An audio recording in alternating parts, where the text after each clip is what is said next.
Hello, I'm Kurt Simic, President Emeritus of the IU Foundation. During my 20 years in that role, I had the wonderful experience of spending my time with people who were simply trying to do something good for somebody else, and in most cases, people they never knew. In Mr. Ed Hutton's case, it was for students at IU. Ed was a generous and thoughtful man. He grew up in very humble circumstances in Bedford, Indiana, but he won a scholarship to IU to study in the business school. Well, he had great success at that, and when he finished, he was drafted into the Army because it occurred right at the end of World War II. He was sent to Europe, Germany specifically, and his job was to gather materials that could be used to rebuild Europe after the bombing and all the scars of war occurred. Well, he was having that experience. He realized that he was a small-town Indiana kid, and he became a world citizen almost without his permission. And he realized that there were thousands of small-town kids in the state of Indiana that needed to have some exposure to the larger world. So he decided that he would make a gift to the university, and the income from that gift would be used to give students a stipend to encourage them to go overseas and again become world citizens. Well, he did that, and he had great success at it, and he also had the pleasure of students coming back to IU and telling him all about their experience and how transformational it was for him. As a result of that gift, the university decided they would name the Honors College the Hutton Honors College. And so the morning after that ceremony took place, we were driving up to the Honors College headquarters, which is two little houses on the corner of 7th and Jordan. And he said, "You know, Kurt, if it's going to have my name on it, I'd really rather have a nicer building that would be more inviting to the students." So Mr. Hutton decided to pay for the building that we now have at the corner of 7th and Woodlawn, a beautiful home for the Hutton Honors College. When I think of Ed, I think of these 8 words. Everywhere we look, caring hands have preceded us. Everywhere we look, caring hands have preceded us. Mr. Hutton's caring hands have helped to open the world to thousands of students, and there's no end to the gift.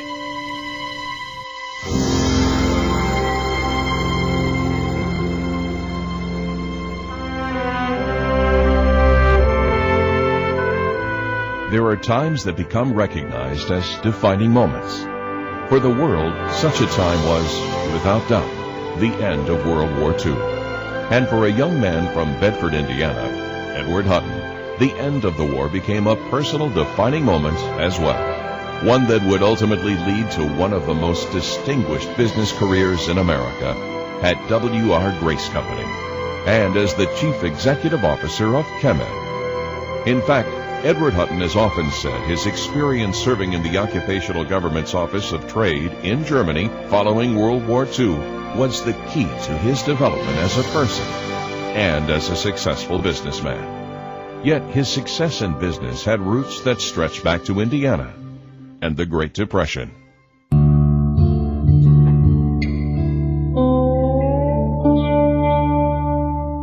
Well, Bedford, Indiana was a limestone city, just like Bloomington, Indiana is, and that's about the only industry we had. And when the Depression came along, it was harder hit probably than any city in the state. I know we had the longest relief rolls in the state.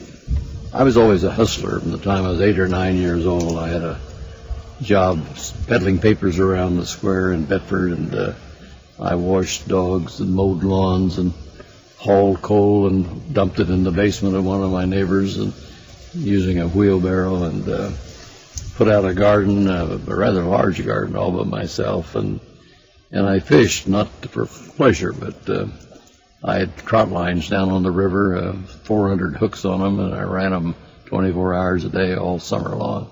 I fed the whole neighborhood.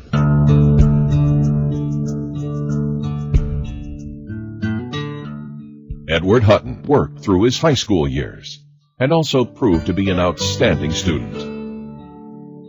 I was elected vice president of my class, president of my senior class, and at the senior ceremonies I got a lot of awards, which I expected, but I didn't expect to get a county scholarship to IU. Sometimes in life, good things happen to you that you don't plan for. There I had it. I didn't apply for it.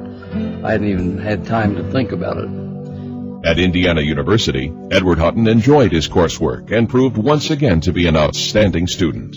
And toward the end of his time at IU, he was presented with an opportunity, which he accepted, but only reluctantly. That's when Dean Weimer twisted my arm one day and urged me, almost commanded me to take a 4-hour civil service examination. And I rebelled. I said, 4 hours on a Saturday afternoon? Why? I never want to work for the government. You don't know that, he said. That's very good advice. You can say that to a lot of young. You don't know that. Just wait and see. Take it. Take it from me.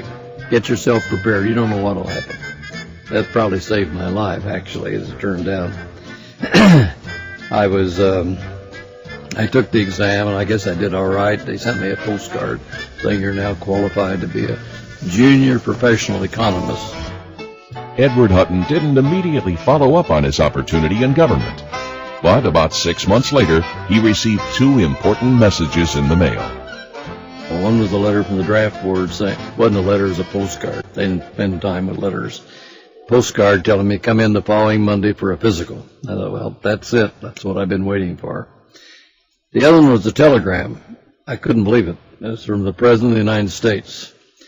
It said, it was addressed, President of the United States, Office of Emergency Management. It was a very flowery telegram. It said, we're hiring a great number of people, executives across the country. We're gearing up for the war economy that lies ahead.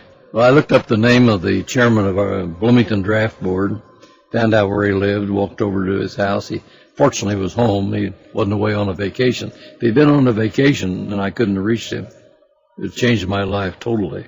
Because once I was drafted, the government would never try to hire me away. He was sitting on the front porch, and I walked up and I said, sir, I've got a problem. I have 2 communications I got today in the mail, and here they are. Would you read them, please, and tell me what I should do? He read them. It took him about 10 seconds, and he said, literally, he said, hell, son, if they need you that badly down in Washington, you send them a telegram today telling them you're coming. And as for the draft notice there, give it to me. I'll take care of that. He tore it up. Now, that's really a defining moment. That's because I took an exam a year before, which I didn't want to take, preparing myself. And I call that luck. It's an amazing coincidence those 2 things would come together. Now I'm in Washington. It's 41. Mass confusion. We all knew there was a war coming. We didn't know when. And people were being hired. There were no offices for people. My office was in a brand new apartment building which had not been finished. Carpenters were running around. Obviously no desks, no offices, nothing. I was told by the personnel director, go sightseeing for a week or 2. Don't call us. We'll call you when we're ready to put you to work. Well, I didn't wait. I did that for 2 or 3 days. I thought, hell, I came down here to work. There must be something I can do in this confusion. So I went to see the director of personnel for the total Office of Emergency Management. I walked in and said, I'd like a job doing something. I'm waiting to be called. And he said, well, you're just the guy I'm looking for. I need an assistant for 90 days. He said, first of all, I'm going to give you a raise right now to $2,600 for showing some initiative. I've been there a week. I thought, boy, this is great. It's going to be easy getting ahead in this government.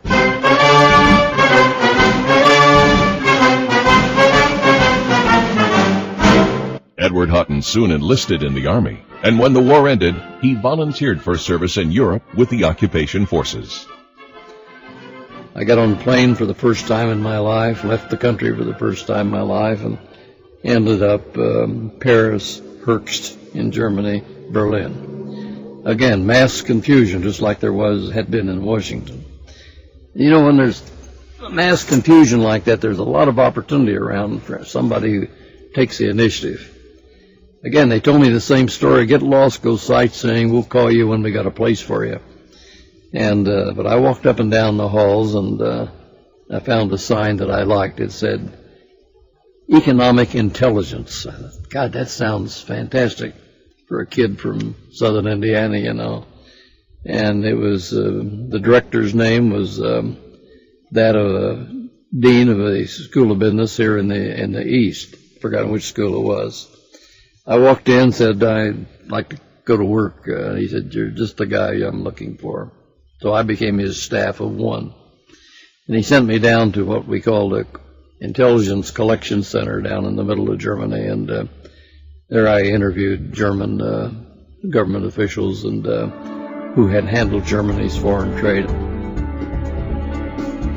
From his initial work interviewing German officers, Edward Hutton gained an in-depth knowledge of German trade and soon began running import and export operations for Germany. Now, I had a work ethic that wouldn't stop. I worked every day, long hours, Saturdays, 3 or 4 hours on Sunday. You do that to a certain extent to make an impression on everybody, but you also, in my case, I just felt that was my obligation. If I was going to be in Germany and away from my family, it was up to me to work and learn something, and it really paid off in a big way. Following the war, Edward Hutton seized many opportunities, putting his expertise in import and export business to work, and played a major role in reshaping the W.R. Grace Company for post-war success. And through his experiences in post-war Germany, through his distinguished career in international business, Edward Hutton has come to recognize the value of a global outlook in both business and culture. Through the years, his unwavering support of Indiana University has earned him the respect and admiration of many in the IU community. Accordingly, in the fall of 2004, the IU Honors College was renamed. Indiana University and the Indiana University Foundation gratefully acknowledge the vision and contributions of Edward L. Hutton. His advocacy on behalf of higher education makes him an exemplar of stewardship and commitment. In honor of his continuing support, the Honors College will hereafter be known as the Edward L. Hutton Honors College at Indiana University, Bloomington. Because of his desire to promote international understanding, Edward L. Hutton has left a gift that not only benefits IU students, but also helps many people all over the world. The Edward L. Hutton International Experiences Program was established to enable Indiana University students to expand their outlook by pursuing academic, service, internship, or research opportunities the world over. The program provides an invaluable opportunity for IU students to develop a global view of an ever-changing world. My name is Shaheen Suberi. I'm studying neuroscience, biology, and Spanish. Originally from Fishers, Indiana. I've been born and raised in Indiana. So I went to Alcalá de Henares, Spain, and I also traveled to a variety of locations in Spain, like San Sebastián, Sevilla, and Toledo. One of the greatest parts of being abroad is not just from the specific program that you're in, academics-wise, internship-wise, but just the people, being able to interact with people who you wouldn't be able to interact with back home. You learn so much being able to empathize with people who come from different countries and being able to interact with them on a more compassionate level. I really fell in love with Hispanic culture. And I've taken that back home. I changed my Spanish minor to a Spanish major, specifically majoring in Hispanic studies. Yeah, so I would say it kind of confirmed the fact that I want to go into health policy, because I have always spent my life figuring out how I can affect the change for the most amount of people possible.